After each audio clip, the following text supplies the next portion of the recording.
Start by identifying the 3 lightest corrugated top sheets.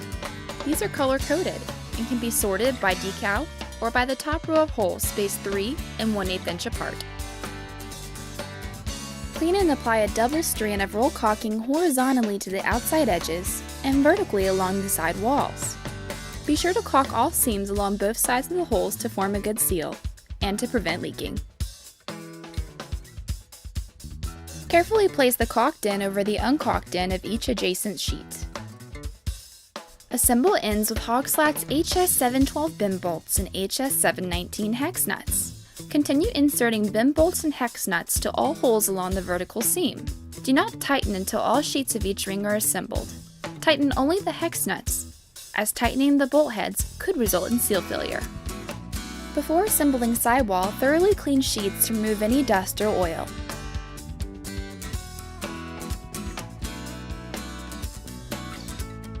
Place the mid-sidewall sheet on top of the assembled top ring, making sure the mid-sidewall sheet and holes align.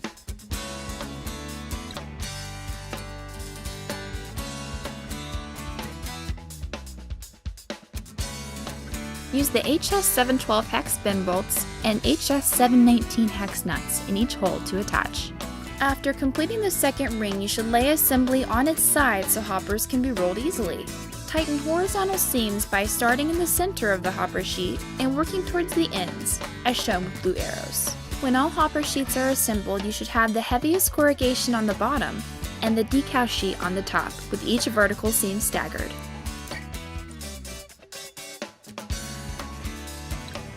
Begin caulking roof panels along each side of the edge holes and each side of the holes around the top corrugated sheet.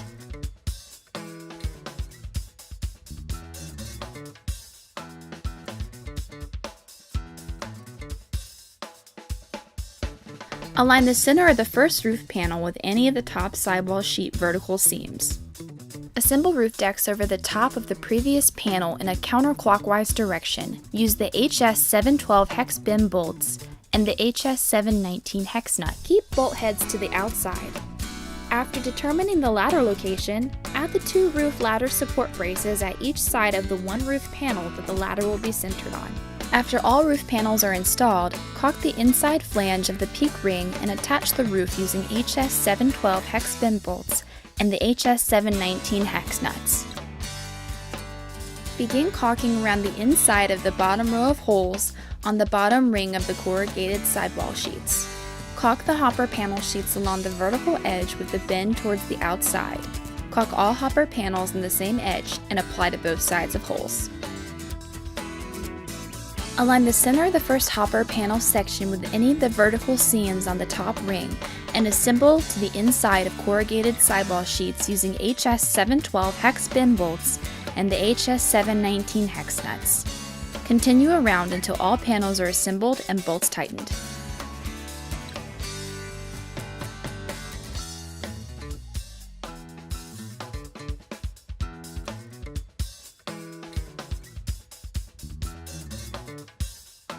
Before installing the last hopper panel, apply caulk on both sides of the holes of the hopper collar and insert into the flanged end of assembled hopper panels. Bolt the hopper collar to the hopper panel flange using the HS714 truss head bend bolts and the HS722 flange nuts. Truss heads to the inside. The bend leg attaches to holes in the bottom ring. Align holes with drift pin from outside of the bend. Hand tighten with HS712 hex bend bolts and the HS722 flange nuts on all holes. A curved washer must be installed at the bottom leg bolt next to the hopper panel. Roll the bend to assemble each leg until all legs are complete. Tighten all nuts secure.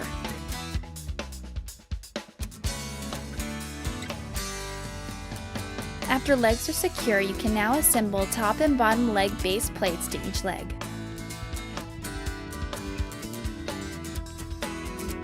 Install hopper braces and X braces to legs using the 3/8 by 1 inch hex head grade A bolts and 3/8 inch nuts. Do not tighten X braces until all hopper braces have been installed and tightened.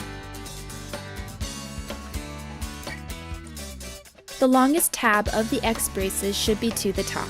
Attach hopper braces to the leg and secure. Align the hopper end of the brace to the nearest hole in the hopper collar and secure.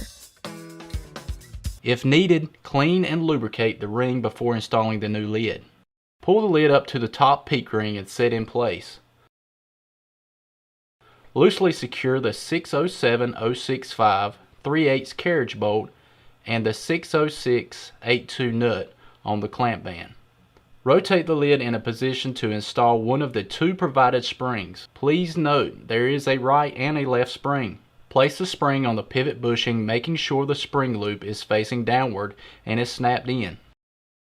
Using pliers, grip the outer end of the spring and rotate around until the end of the spring end rod is aligned with the bushing slot. Rotate lid and repeat the last step. Align the eye bolt and wheel with the guide bracket. Tighten the carriage bolt to secure the lid completely. Remember not to over-tighten the clamp band so much the flanges are bent inward. Install the provided cable to the HS804 eye bolt through the grommet on the side of the bend, making sure all is aligned properly. With the lid in full open position, slip the lock collar over the cable and tighten just under the GST LD1011 guide bracket to lock the lid in the open position. If desired, align blue pull handle at the bottom of the bend to proper operating height. Once at the desired height, remove any excess cable left over. Attach the roof ladder standoff brackets at the third hole down from the collar, centered on the roof panel that has the ladder reinforcement bracket. Attach the ladder top mount brackets left and right-handed at the fourth hole from each seam, 5 holes in between and centered on the roof panel. Mount the curved ladder support channel to the legs through the nearest available hole to the X-brace mounts, using HS716 grade A bolts and HS724 flange nuts. Continue to mount the GST LS6403 vertical ladder mount bracket to each horizontal sidewall seam and at the curved ladder support channels immediately below the top mount brackets. Starting at the top ladder mount brackets, attach the ladder and the corner bracket at the same time using the HS714 truss head bend bolts with a truss head to the inside of the ladder. Starting at the top, continue to attach the vertical ladder to each GST LD6403 using the GST LD6404 retainer and HS717 carriage bolt. Secure with HS722 serrated flange nut. Splice each ladder section using the GST LD-R340 splice plate. Attach the roof ladder to the corner brackets and roof standoff brackets using HS714 truss head bend bolts and HS722 hex nuts. Slide the ladder handrail support channel through the first rung of the vertical ladder and the second rung of the roof ladder.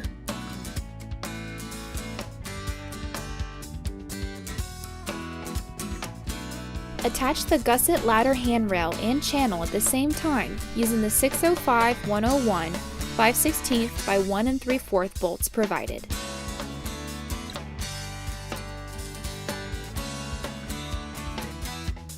Attach the GST LDR54SC ladder cage extension rails using the GST LS6419 2-inch spacer through the top two 3/8-inch diameter holes available on the vertical ladder. Secure using the FL0120331 5/16-18 by 2.5 bolt and the HS722 serrated flange nut. Attach the GST LS6425 to the cage extension rail using the GST LS6404 retainer and the HS717 carriage bolt. Attach the GST LS6417 to the roof ladder using the GST LS6404 and 1 HS717 carriage bolt. Attach the GST LS6416 48-inch tube to the roof panel seam at the third hole from the ladder support bracket using the HS712 bolt already installed. Attach the top safety cage ring GST LS6413 small ring flush to the top of the ladder extension rails. Bolt the two loop halves together with the HS714 truss head bend bolts and the HS722 serrated flange nut. tighten all bolts secure. Ensure the truss head of the HS714 is to the inside of all cage loops. Place the extension tubes to the inside of the loops and secure using the HS714 truss head bend bolts and the HS722 serrated flange nut. Continue working down the tank installing the loops and extension tubes. Only the bell extension uses the larger diameter cage loop, all others are the same size.